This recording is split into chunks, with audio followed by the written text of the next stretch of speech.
కళ్యాణ్ సినిమాలు బ్యాన్ చేస్తా ఉన్నారు తెలంగాణలో. అన్న పవన్ కళ్యాణ్ సినిమాలు బ్యాన్ చేసి అంత మొగడు ఎవరైనా ఉన్నారా అంటారా? నేను అదే అడుగుతున్నా.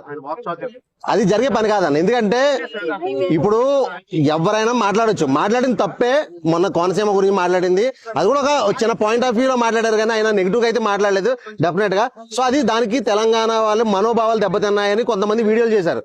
సో నుంచి సినిమాలు ఆఫ్ చేసేసి అంత సినిమా అయితే ఖచ్చితంగా ఉండదు. ఎందుకంటే ఎంతో మంది ఎక్కడి నుంచో వచ్చిన వేరే రాష్ట్రాల వాళ్ళు కూడా మన తెలుగు ఇండస్ట్రీలో సినిమాలు చేస్తున్నారు. అలాంటిది మన తెలుగు ఇండస్ట్రీకి సంబంధించిన మనిషి అయి ఉండి మన తెలుగు ఇండస్ట్రీలోనే ఆయన సినిమాలు బ్యాన్ చేస్తాను అంటే అది అవుతుంది అని మీరు అనుకోవడం అది ఓన్లీ సినిమా ఇండస్ట్రీ వాళ్ళే కాదు కదా ఆయన సినిమా బ్యాన్ చేస్తాను, అది తెలంగాణ వాళ్ళు.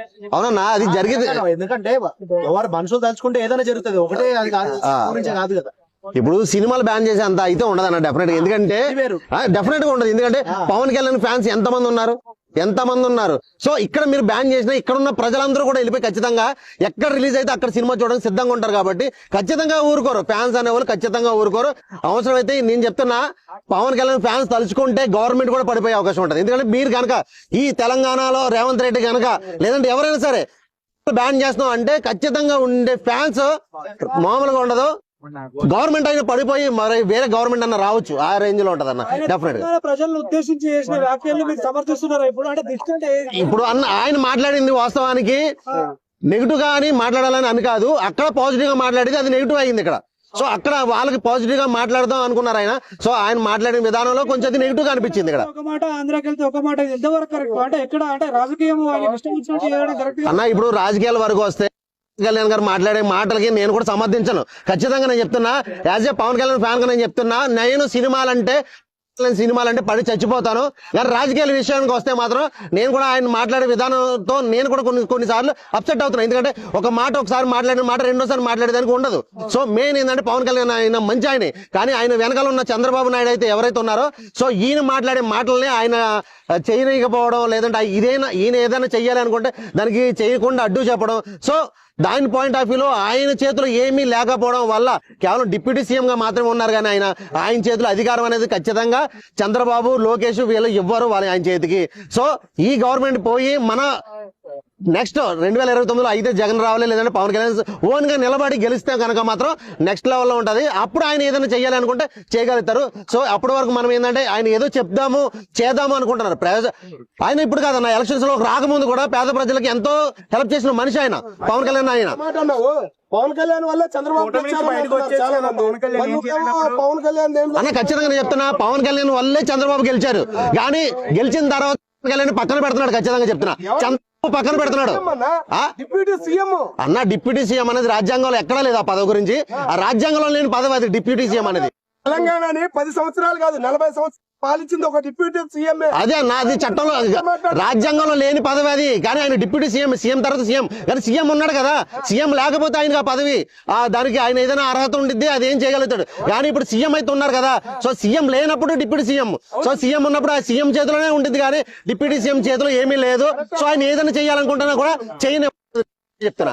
హైదరాబాద్ కోసం కోనసీమని ఒకప్పుడు చంద్రబాబు నాయుడు అలా తయారు చేశాడు. అవును, ఓకేనా? మరి ఎంత ధైర్యంతో మరి అక్కడికి వెళ్ళి ఆ కోనసీమని చూపించాడు. తెలంగాణ వల్లే కదా మరి అయ్యింది. నేనేమంటున్నా అంటే అన్న, ఆయన తెలంగాణ గురించి తప్పుగా మాట్లాడాలని అయితే మాట్లాడలేదు. కోనసీమని హైలైట్ చేసి దాని గురించి హైలైట్ గా మాట్లాడాలనుకున్నారు. సో అది కొంచెం నెగిటివ్ అయింది. కానీ కావాలని పాయింట్ అవుట్ చేసి తెలంగాణ గురించి తక్కువ మాట్లాడాలని ఆయన ఎప్పుడు మాట్లాడరు. ఎందుకంటే ఆయన ఎక్కడ ఉన్నా కూడా ఇప్పుడు తెలంగాణలో ఉంటే తెలంగాణకు సపోర్ట్ గా మాట్లాడతారు, ఆంధ్ర వెళ్తే ఆంధ్రాకి సపోర్ట్ గా మాట్లాడతారు. కానీ ఇక్కడ నుంచి అక్కడ వాళ్ళని, అక్కడ నుంచి ఇక్కడ మాట్లాడలేదు. ఇది కూడా అన్నా తెలంగాణ వాళ్ళు పోయి కాంగ్రెస్ పార్టీ వాళ్ళు మాట్లాడుతున్నారు. ఈ విమర్శలు చేయడం కూడా కాంగ్రెస్ పార్టీ వాళ్ళే. ఒకప్పుడు పార్టీ అంటే గారికి పడదు, ఆ ఉద్దేశంతో పవన్ కళ్యాణ్ గారు ఇస్తున్నారు వ్యాఖ్యలు. ఆ పదంగా నువ్వు ఎట్లా చెబుతావు చెప్పాలి. అది ఏ పదంగా అన్న ఇక్కడ తెలంగాణ వాళ్ళ మనోభావాలు దెబ్బతిన్నాయని చెప్పి తెలంగాణ ప్రజలు చాలా మంది వీడియోలు కూడా చేస్తున్నారు. సో ఆ పాయింట్ ఆఫ్ వ్యూలో తీసుకుని ఉండొచ్చు. లేదంటే ఇంకోటి ఏంటంటే ఇక్కడ మోడీకి సపోర్ట్ గా ఉన్నారు కదా పవన్ కళ్యాణ్ గారు. సో అక్కడ మోడీ అంటే బీజేపీ, ఇక్కడ తెలంగాణలో కాంగ్రెస్. సో కాంగ్రెస్ బీజేపీ ఎప్పుడు కూడా పోటీగానే ఉంది. కాబట్టి డెఫినెట్ గా ఆ పాయింట్ ఆఫ్ వ్యూలో కూడా ఆయన మీద గొడవ పడవచ్చే అవకాశం 100% ఉంది. అంతే, ఇంకా అంతకుమించి ఏం లేదు కదా. ఇప్పుడు పవన్ కళ్యాణ్ తెలంగాణలో ఉంటున్నాడు, తెలంగాణ వ్యతిరేకించి ఎందుకు మాట్లాడాలి? తెలంగాణ ఉప్పు తింటుండు, తెలంగాణలోనే బతుకుతుండు. మరి ఎక్కడో పోయి ఆయన పరిపాలన చేస్తుండు. అక్కడ చూసుకోమని అక్కడ బాగుందా ఫస్ట్? అక్కడ బాగలేనప్పుడు ఇక్కడ గురించి ఎందుకు ఆయనకి? అంటే ఆయన ఎప్పుడు మాట్లాడినా కూడా తెలంగాణ ప్రజలను గాని తెలంగాణ గురించి ఎప్పుడు మాట్లాడినా సపోర్ట్ చేస్తూ తెలంగాణను ఆదర్శంగా తీసుకోవాలని మాట్లాడారు. ఇప్పుడు రీసెంట్ గా ఏ ఉద్దేశంతో ఆయన మాట్లాడలేదు, ఏదో సందర్భానుసారం అట్లా మాట్లాడేది అంటే జనసేన నాయకులు గాని వాళ్ళందరూ మాట్లాడుతున్నారు. అదేం కాదు, కావాల్సుగానే మాట్లాడింటాడు ఆయన. నోర్దులో బాగోను. అవును, ఇక్కడ పైసలు సంపాదించుకుంటుండు, తెలంగాణను వ్యతిరేకంగా మార్చుతుండు, టికెట్ 1000 రూపాయలు పెట్టి రిలీజ్ చేసుకుంటుండు. ఎందుకు మరి ఆయన బ్రాండే చేయాలి? మొత్తానికి లేకుండా చేస్తే అయిపోతుంది. మొత్తానికి లేకుండా చేయాలి. ఆయన రాజకీయ పరంగా మారినాడు అనేసి ఏదేదో మాట్లాడడం తప్పదు. అంటే ఇప్పుడు ఇక్కడ ఫ్యాన్స్ ఏమంటున్నారు, ఇక్కడ అంత దమ్ము లేదు ఆయన సినిమా ఆపేంత అని అంటున్నారు. మరి ఆడించుకోమను, వాళ్ళకి దమ్ము ఉంది కదా, ఆడించుకోమను. తెలంగాణను తిట్టమను, ఆయన సినిమా ఆడించుకోమను. తినడానికి అయిపోతుంది. తెలంగాణ గాని ఏపీ గాని ఇప్పుడు నువ్వు తెలంగాణ ఇది నా పక్క ఆంధ్ర అయితే తెలంగాణలో బతుకుతా, నువ్వు తెలంగాణను తిట్టు. తెలంగాణను తిట్టా పవన్ కళ్యాణ్ అలా ట్రోలింగ్ వేసుకున్నారు. ఎందుకు తిడతాడు? పవన్ కళ్యాణ్ కూడా ఇక్కడే బతుకుతాడు కదా. అలా అదే కదా వాళ్ళు అడిగేది, అదే వాళ్ళు అడుగు. నీకు చెప్పు, నువ్వు నీకు సమాధానం చెప్పు, నువ్వు చెప్పాలి. ఇప్పుడు డిఎఫ్ఎస్ అక్కడ గెలిచాడు, ఆంధ్రాలో గెలిచాడు పవన్ కళ్యాణ్. అనేది పవన్ కళ్యాణ్ తప్పనలేదు. ఎందుకు తిడుతుండు? తిట్టాడా? తిట్టింది ఒక్క వీడియో చూపి. ఎందుకు మాట్లాడుతుంది? తిట్టింది చూపి. ఎందుకు మాట్లాడుతుంది? తెలంగాణని వ్యతిరేకించి ఎందుకు మాట్లాడుతుంది?